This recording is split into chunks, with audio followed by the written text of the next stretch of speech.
자, 이 후쿠를 읽는다. 그래서 주요저서 4권 읽기인데, 후쿠가 되게 그 논쟁적인 사람이잖아요. 그러니까 또 더군다나 비교적 극히 현대 사람이고, 후쿠가 1926년에 태어나서 1984년에 사망했어요. 그래서 지금 올해 6월 25일이 딱 30주년 됐었는데, 이제 사망한 지. 이제는 완전히 그 뭐라 그럴까요? 그 지성인들의 성좌에 올라가서 이 사람은 뭐 한 몇십 년, 몇백 년까지는 모르겠지만 그 후에도 분명히 사람들이 책을 볼 만한 어떤 독특한 자기만의 그 이론을 제출한 거죠. 그래서 제가 일단 고른 책은 광계역사하고 61년도에 박사학위 논문을 약간 수정하긴 했지만 한 광계역사, 66년도에 말가사물, 그 다음에 75년도에 감시와 처벌, 76년에서 사망하는 84년까지 걸쳐있는 성역사 1, 2, 3권. 이렇게 뭐 사실은 4강이지만 6권을 다루게 되는데, 후쿠의 책들이 제가 생각할 때는 터무니없이 어려워요. 그러니까 이쪽 사람들 뭐 락강이나 들레즈나 데리다 그런 책, 저는 후쿠 전공했기 때문에 인접 전공인데도 들레즈나 락강 데리다 읽을 때 이게 도대체 무슨 말을 하고 싶은 건지 그 전체 그림을 못 잡겠어요. 왜냐하면 그 예를 들어서 뭐 락강이나 들레즈 같으면 이 사람들이 우리나라에 번역된 건 몇 개 안 되는지 모르겠지만 그 번역된 것만 보고 그 사람의 사상을 이해한다고 생각하면 이게 좀 이상한 거거든요. 그래서 사실은 그런 걸 다 봐야 되는데 이게 양이 너무 많다 보니까 또 쉬운 책은 뭐 거의 한 권도 없다고 해도 좋을 정도니까 너무 어려운 측면이 있어요. 그래서 요번에 이런 얘기 해도 될지 모르겠지만 그 우리나라 출판사 그 인터넷 서점 이거 얘기해도 되나? 그 알라딘에서 서양 철학 로드맵이라는 거를 만들어 가지고 각 전공자한테 뭐 롤스면 롤스, 존 롤스요. 후쿠면 후쿠, 뭐 들레즈면 들레즈, 플라톤이면 플라톤 전공자한테 한국에 나와 있는 책 중에 비전공자들이 어떤 책부터 이렇게 봐야 되냐. 그렇게 해가지고 지금 인터넷에서 무료로 다운받을 수 있고, 얼마 전부터 한 2주 됐나? 다운받을 수 있고, 이제 뭐 정기 독자한테는 책으로도 나눠줬어요. 근데 거기에 후쿠 편을 제가 썼는데 그게 양식이 스텝 1, 2, 3로 나눠져 있어요. 그래서 그거는 무료로 들으실 수 있으니까, 다운받으실 수 있으니까 그걸 한번 보시면 어떤 책을 봐야 되고, 스텝 1, 2, 3가 정말 그 스텝인 거죠. 뭐 공부하는데 수준이라는 건 없다고 해도 단계는 있잖아요. 제가 물리학 배우고 싶다고 처음부터 뭐 작년에 노벨 물리학상 수상 논문부터 보면 뭐 이건 하나도 당연히 이해 안 되는 거고 약속의 체계니까. 그래서 물리학 개론부터 차분히 꾸준히 보면 다 이해할 수 있다. 이 대전제에서 오랜 시간을 공을 들여서 공부를 해야 되는 거죠. 뭐 오랜 공부라는 게 다 그렇지만. 그래서 후쿠 편을 제가 그렇게 썼고요. 이게 또 인문적인 강의니까 한국의 후쿠에 대한 인문적 논문이라고 할까? 그게 2개가 있어요. 그 우연히 또 제가 2개 다 썼는데 그래서 이제 더 안 쓰려고 합니다. 또 다른 방식으로 쓰기도 어렵고. 일단 지금 나와 있는 건 동력출판사의 처음 읽는 프랑스 현대 철학의 후쿠 부분을 제가 썼죠. 그거는 좀 쉽게 썼고요. 대학생 정도 위주로. 그 다음에 창비에서 프랑스 철학회와 같이 해서 제목은 아직 미정인데 프랑스 철학 뭐 이런 제목으로 나오는 거에 후쿠 부분이 있는데 그건 조금 제가 어렵게 썼어요. 그거는 대학원생 석사 정도 맞춰 썼고요. 그래서 후쿠의 전모나 일반적인 사상이 어떻게 된다 이런 거를 파악하고 거기에 각 책들이 어떻게 위치 지어지는가. 그리고 미셸 후쿠라는 사람은 뭐 프랑스에서 1926년에 태어나서 84년에 죽었는데 현대 철학계 혹은 뭐 유럽 철학 혹은 뭐 그쪽에 뭐 포스트 구조주의 그 용어도 되게 복잡한데 일단 후쿠는 포스트 모더니스트 아니고 포스트 구조주의자 69년까지 지식의 고고학까지만 얘기할 수 있고 해체주의자는 데리다주의자만 얘기하는 거니까 아니고 포스트 마르크스주의자 당연히 아니고 그러니까 기본적으로 다 잘못된 오해에 기초해서 보게 되죠. 후쿠가 받아들이고 있는 니체가 바로 얘기하듯이 사람이 어떤 모르는 걸 볼 때 자기가 모르는 거잖아요. 그러니까 모르는 걸 이해할 수가 없기 때문에 자기가 아는 걸로 비교해서 비슷한 걸로 바꿔서 이해해요. 그러니까 제가 예를 들면 98년에서 2007년까지 프랑스에서 이제 학위를 따려고 유학을 했는데, 한국 사람들은 특이한 경우를 제외하고는 거의 다 아무리 자신이 불어를 못한다고 해도 영어를 더 잘하게 돼 있어요. 영어는 초등학교 때, 뭐 요새 같으면 초등학교, 저 때는 중학교 때부터 쭉 배웠고, 불어는 빨라야 고등학교 때나 대학교 때 했기 때문에 이 불어로 생각하고 불어로 얘기해야 이게 원래 되잖아요. 막사가 얘기한 대로 한 사람이 외국어를 가장 잘할 때는 자신의 원래 나라 말을 잊어버릴 때잖아요. 바꿔서 계속 생각하면 그 구조가 안 맞고 다르기 때문에 그게 결국 아니란 말이에요. 그래서 결국은 자기 말을 잊어버릴 때 영어면 영어, 불어는 불어를 더 잘할 수 있는데, 거의 모든 사람들이 불어를 처음에 배울 때 영어를 더 잘하는 상태이기 때문에 영어하고 문장 구조가 그리고 초기에는 좀 비슷해요. 그래서 자꾸 그 영어식으로 환원해서 보려고 하는 거예요. 그 처음에 얼마 동안은 그게 맞아요. 근데 조금 있으면 전혀 안 맞거든요. 그 불어를 결국 불어로 생각해야 되는 거죠. 마치 조선시대에 조선의 사유에는 유교든 도교든 불교든 절대라는 게 없잖아요. 절대라는 말이 일본 말이고 앱솔루트라는 게 없잖아요. 그래서 절대신이 더군다나 인격신이다 이런 개념을 이해할 수가 없거든요. 그래서 가령 마테오 리치 같은 사람이 중국에 예수회에서 보내서 15세기에 갔을 때 그 처음에는 상제라고 번역하잖아요.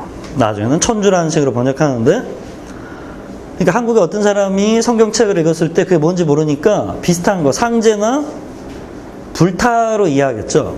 그리고 어느 정도는 비슷해요. 좀 초월자고 무엇인가 이 세계를 주재하는 무엇이고 한데 나중에 되면 완전 틀리거든요. 틀리다고 하면 안 되나? 뭐 하여튼 완전히 다르거든요.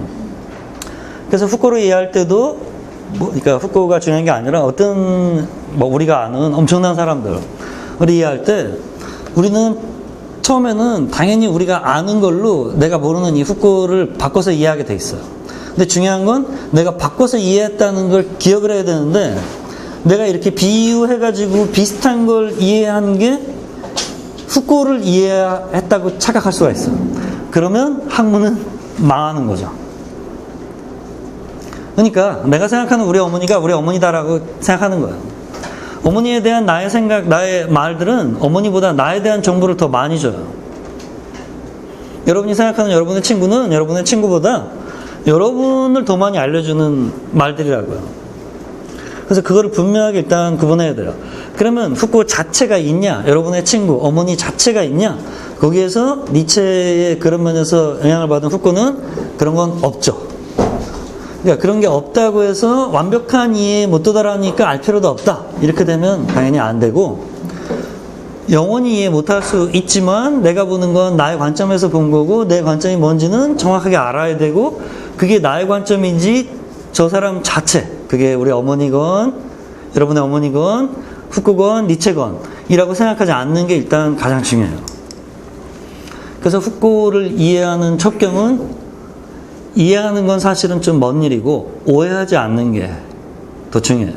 왜냐하면 후쿠 같은 경우에는 일단 후쿠가 철학자고 뭐 그 광의의 철학자고 이 석학이라고 불리는 사람들이기 때문에, 석학이라는 건 뭐예요? 자기가 사용하는 모든 단어를 자기가 새로 정의하는 거거든요. 예를 들어서 칸트가 데카르트를 그대로 받아서 그 용어를 사용하면 우리는 칸트의 이름을 몰라요. 알 필요가 없죠. 데카르트만 보면 되니까. 막스가 헤겔 용어를 그대로 다 받아서 쓴다? 그럼 막스가 우리가 알 수가 없죠. 그 사람 책을 왜 본단 말이에요. 아무 생각 없이 그냥 받아서 썼는데 똑같이.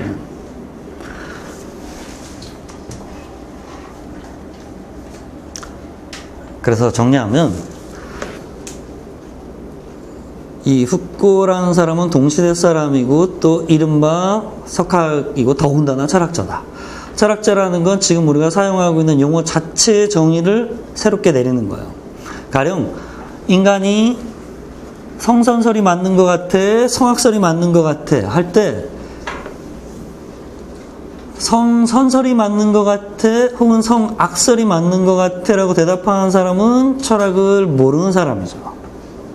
철학을 아는 사람은 성의 정의가 뭔지, 선과 악의 정의가 뭔지, 지금 맹자하고 순자를 얘기하는 건지 고자까지 포함해서 얘기하는 건지 마르크 샌델이 얘기한 정의란 무엇인가를 얘기하는 건지가 정의가 안 되면 결국 그 사람은 그 용어에 대한 정의를 안 하고 얘기를 한다는 건 뭐냐면 내가 지금 당연하게 생각하는 이 개념의 막연한 정의가 너한테도 그럴 거라고 생각하는데 그런 일은 거의 일어나지 않거든요. 그런 일은 없죠.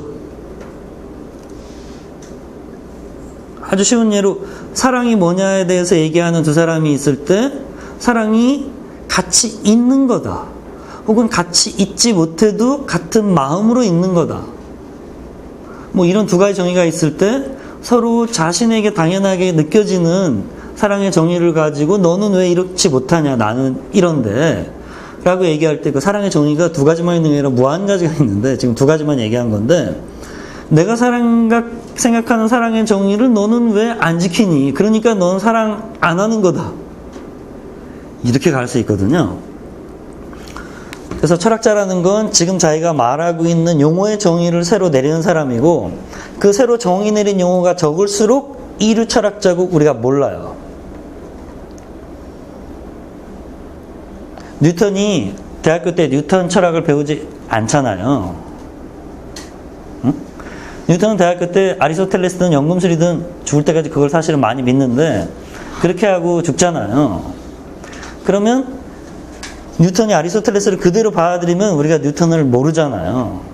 뉴턴을 우리가 아는 이유는 뉴턴이 그 이전에 어느 누구도 정식화시키지 못한 어떤 무엇인가를 제출했기 때문이죠. 그래서 정직한 사람, 석하게 할 수 있는 말은 세 가지밖에 없어요. 내 이론만 옳다? 이건 인격을 얘기하는 게 아니에요. 이걸 구분을 못하면 학문에 영원히 도달 못하는 거예요. 학자는 내 이론만 옳다? 내 이론을 제외하고 다 틀렸다? 약간 부분적으로 옳은 이론은 아직 내 이론에 도달하지 못했다. 이 세 가지 얘기밖에 할 수가 없어요. 그러니까 인격을 얘기하는 게 아니라 뉴턴이 만유인력의 법칙이 광학의 법칙이 뭐가 있는데 자기 이론만 옳잖아요. 그게 내가 얘기했기 때문에 옳은 게 아니라 이게 옳기 때문에 옳다고 얘기하잖아요. 응? 나머지 이론은 제가 뭘 아나요? 겸손하게 이런 게 저만 옳은 건 아니죠 세상에. 이렇게 그런 거 있나? 막스가 평상시에 월요일에서 금요일까지 생물학의 진화사라고 계급투쟁 같은 거 사회 이렇게 얘기하고 일요일날 혹은 마지막에 죽으면서 주여 저를 용서하소서 이러고 죽었다고 생각해보세요. 그게 일관성이 없는 거잖아요. 말이 안 되는 거거든요.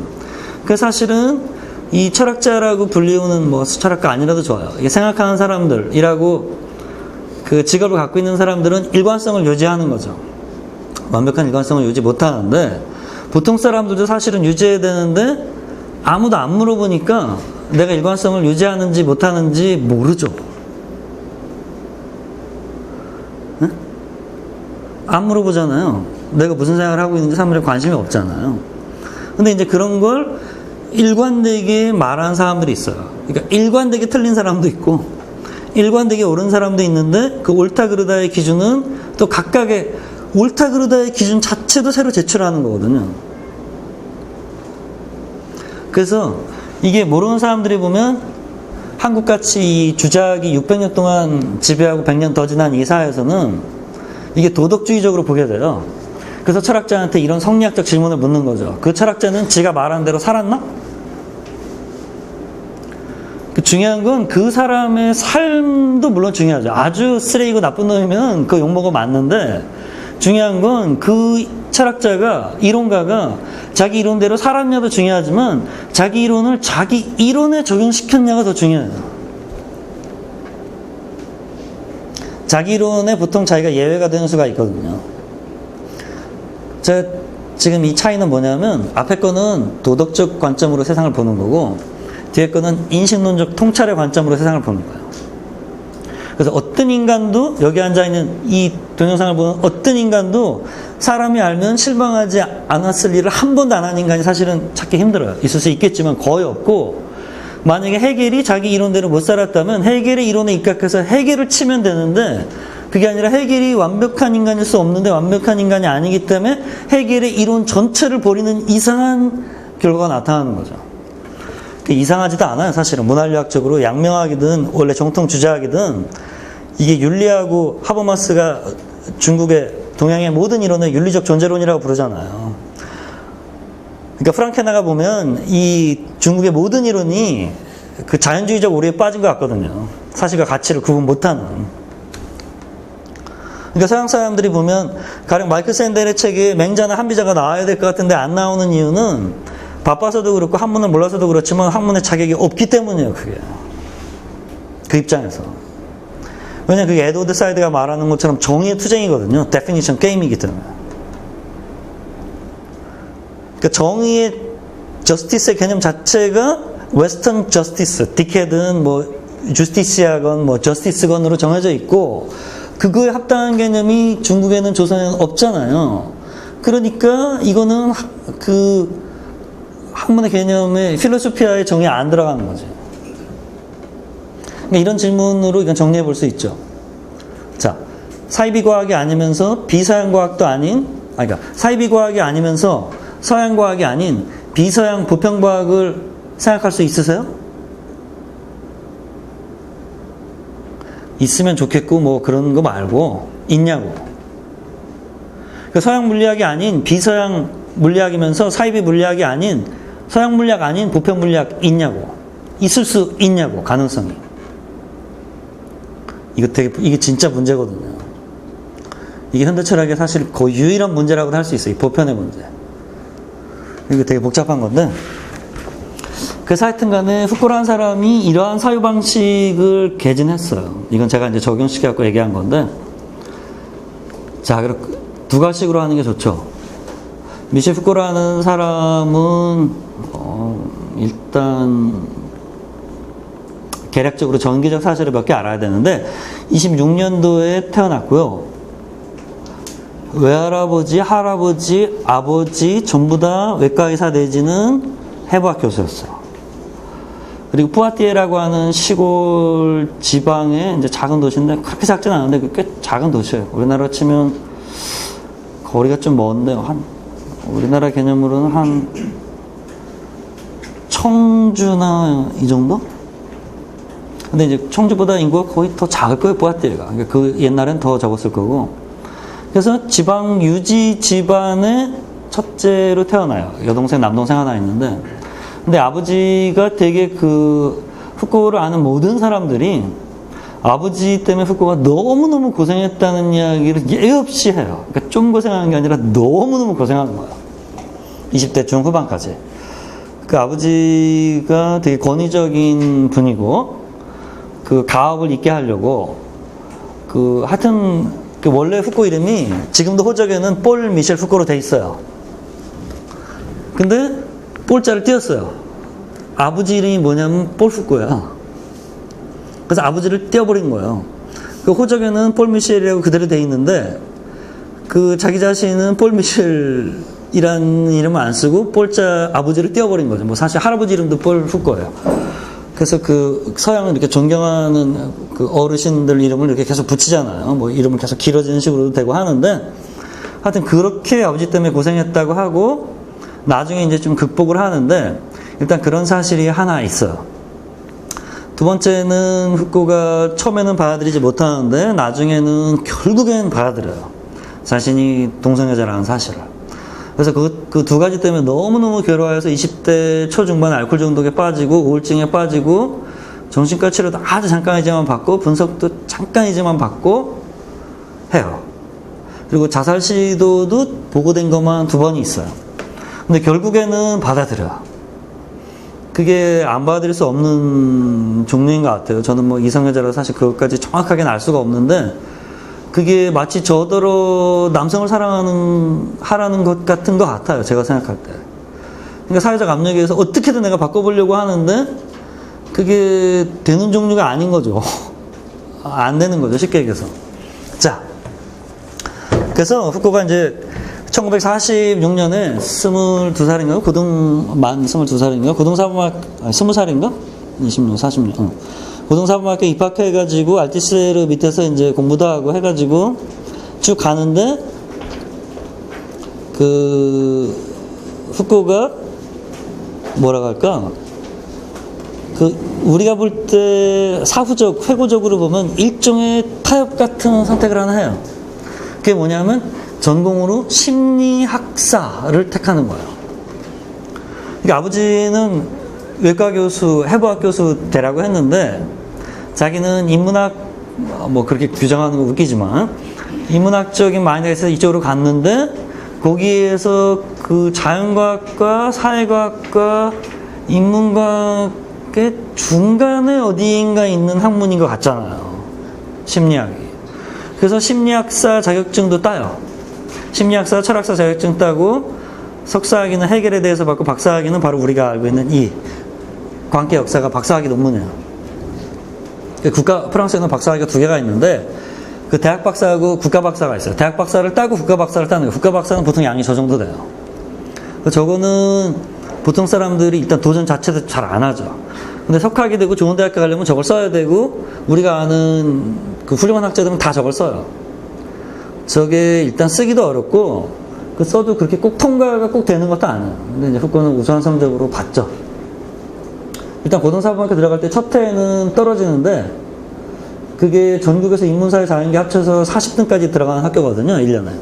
근데 그게 100등까지 필기시험 봐가지고 100등을 면접을 봐서 40명을 붙이는데 후코가 첫 해에 101등을 해요. 전국 석차. 그래서 면접도 못 보고 떨어지고 다음에 열심히 우리 후코분이 공부해가지고 합격해요. 전국에서 2등으로. 그래서 그런 거 생각하면 좀 우울한데 그런 거 생각하지 말고 열심히 공부해 봐야죠. 고등사범학교라는 게 고등학교 졸업하고 시험 자격이 안 주어져요. 고등학교 졸업하고 2년 동안 고등학교에 부속되어 있는 그 고등사범학교를 입학하기 위해서 명문고등학교에만 그 고등사범학교 입학 준비반이 2년짜리가 있어요. 거기를 졸업하고 나야 시험을 볼 수 있죠. 그리고서 이제 100등 출해서 40등 돼가지고 거기 우리 베르그송, 사르트르, 보바르, 레이몽아론, 껑길렌, 폴리정, 알투세르, 후코, 데리다 이런 사람들이 다 거기 몇 년 차이로 다 다닌 사람들이죠. 자, 그래서 후코의 그 가업은 결국 후코의 동생이 이어요. 후코의 남동생이 지금은 돌아가셨는지도 모르겠는데 거기 뿌아띠에서 외과의사를 개업을 했어요.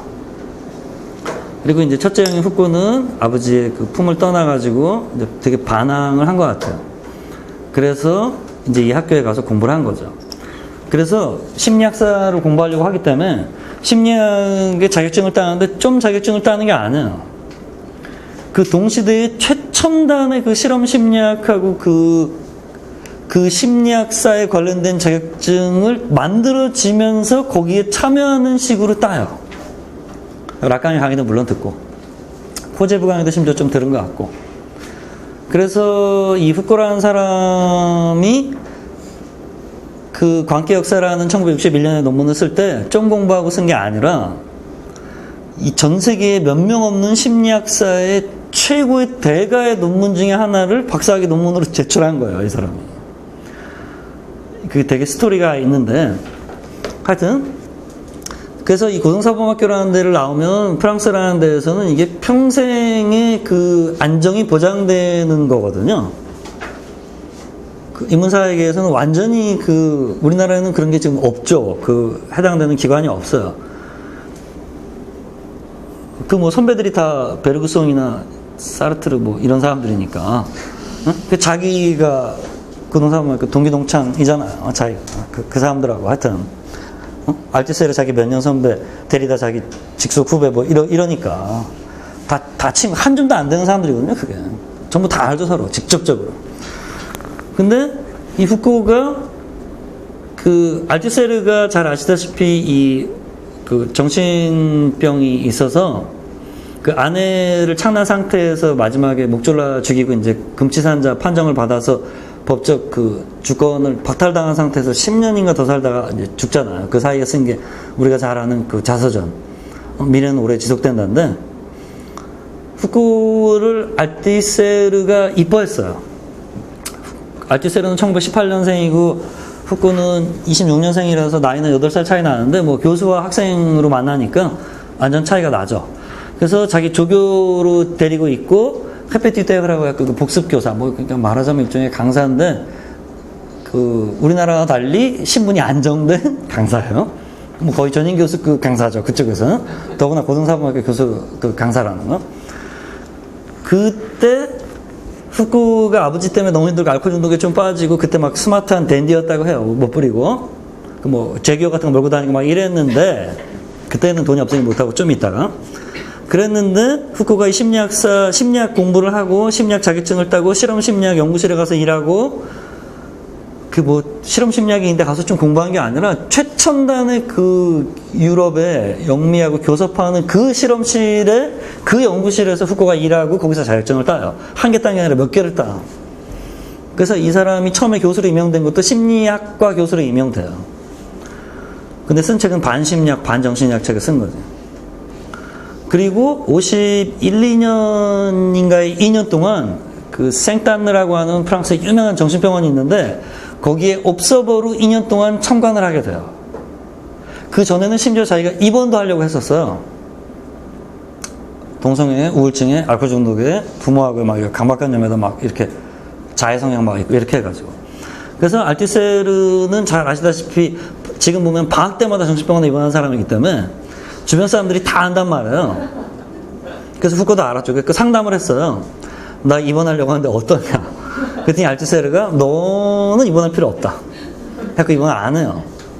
그래서 입원을 뭐 안 했어도 되니까 안 했겠죠. 그리고 분석도 잠깐 받아요. 되게 짧게 정신분석 하는데 후쿠가 이 생딴느 병원의 옵서버로 그 병원 원장하고 거기 뭐 기라성 같은 알티세르 같은 사람이 편지 써줘갖고 똑똑한 학생 하나 있는데 거기에 참관하고 싶어 한다. 그 해다오 하면 웬만하면 이거 해주거든요. 그게 뭐 거의 프리패스 같은 거니까.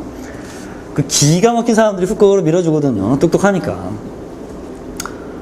거기다 아주 한 줌도 안 되는 엘리트의 무시무시한 그 뭐랄까 학피아가 있어. 프랑스가 되게 민주적인 사회인 줄 아는데 프랑스 사회는 철저한 초불평등 사회예요. 그게 한국이 갖고 있는 프랑스에 대한 좌파적 환상이라니까. 똘레랑스니 뭐니 해갖고 그 똘레랑스 되게 좋은 건데 그게 이상한 논리예요. 그게 하여튼 그 얘기는 제가 안 하겠고.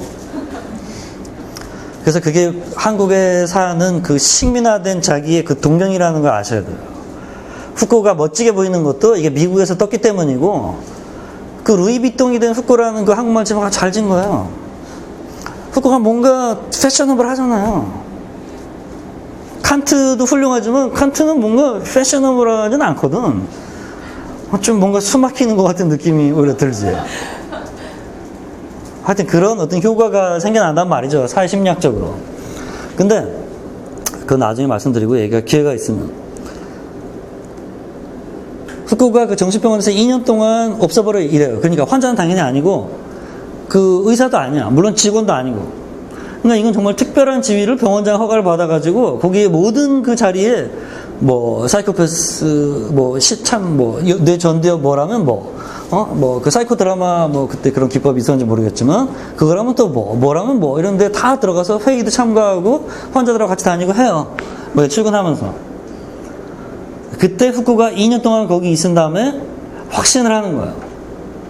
이 정신병원이 환자를 치료하는 게 아니라 환자에 대한 억압 기구라는 거예요. 억압이라고 말하면 안 되는데 왜냐하면 이 억압이라는 단어를 쓰면 이게 억압 해방의 담론이 되면서 진실이 있는데 진실이 억압되고 있고 따라서 해방돼야 된다고 하는 고전주의적인 막스주의적 혹은 자유주의적 태제로 넘어가거든요. 후쿠는 그런 거 안 해요. 그렇게 말하는 담론 자체가 이 기득권 시스템을 유지하는 장치라고 봐요. 억압 해방의 담론 자체가. 그러니까 이 담론 체제 뭐 이런 건데 그거 나중에 이제 그 책 나오면 할 거고 감시와 처벌에서 하면 되겠죠.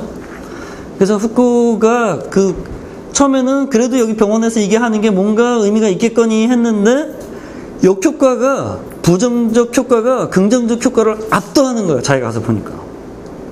그때 후쿠가 대전제를 세우죠. 심리학과 정신의학은 인간을 치유하는 게 아니라 근대 사회가 인간을 컨트롤하기 위해서 만든 통제 장치다.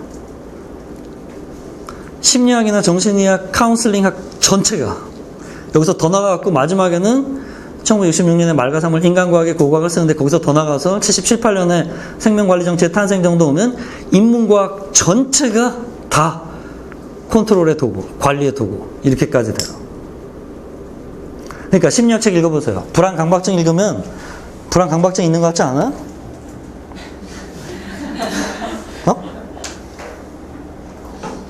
우울증 읽으면 내가 우울증인 것 같지 않아? 응?